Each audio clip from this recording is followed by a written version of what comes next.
रात के करीब 12 बज रहे थे जब नेहा के फोन पर रिंग आई। दूसरी तरफ से अनुज की धीमी आवाज़ सुनाई दी।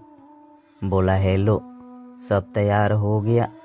नेहा ने फुसफुसाते हुए जवाब दिया, हाँ, मेरे कपड़े पैक हो गए हैं, बस पैसे और गहने लेने बाकी है।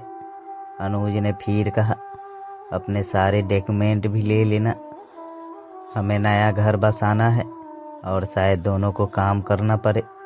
नेहा ने हामी भरी और कहा, ठीक है, सब लेकर तुम्हें कॉल करती हूँ। नेहा ने अपनी माँ की अलमारी खोली, वहाँ से गहनों का डिब्बा और पैसे निकाले। माँ की तस्वीर अलमारी से गिर पड़ी। तस्वीर उठाते हुए उसे माँ की मेहनत और त्याग याद आ गया। वो थोड़ी देर तक तस्वीर को देखती रही। फिर उसने पापा के कमरे की तरफ देखा। पापा अपनी वर्किंग टेबल पर खामोशी से बही खाता तैयार कर रहे थे। माँ दवाई लेकर सो चुकी थी और उसका छोटा भाई अनिकेत पढ़ाई में डूबा हुआ था। घर की ये शांत दिनचर्या अचानक उसे अजीब सी लगने लगी। अपने कमरे में लौटकर उसने अनुज को कॉल किया। सब तैयार है, घर में कोई जाग तो नहीं रहा? अनुज ने तुरंत पूछा। पैसे और गहने ले लिए? इस सवाल ने नेहा को झकझोर दिया। उसने गुस्से से कहा, तुम बार बार यही क्यों पूछ रहे हो? अनुज ने उसे मनाते हुए कहा, अरे नए घर के लिए पैसे तो चाहिए, तुम चिंता मत करो, सब ठीक होगा। नेहा की उलझन अब गुस्से में बदलने लगी थी।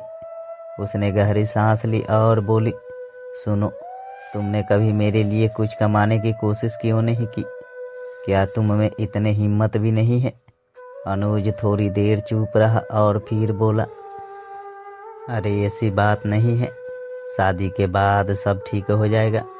नेहा ने ठहर कर सोचा, फिर वह बोल पड़ी, अभी के लिए ये प्लान कैंसिल।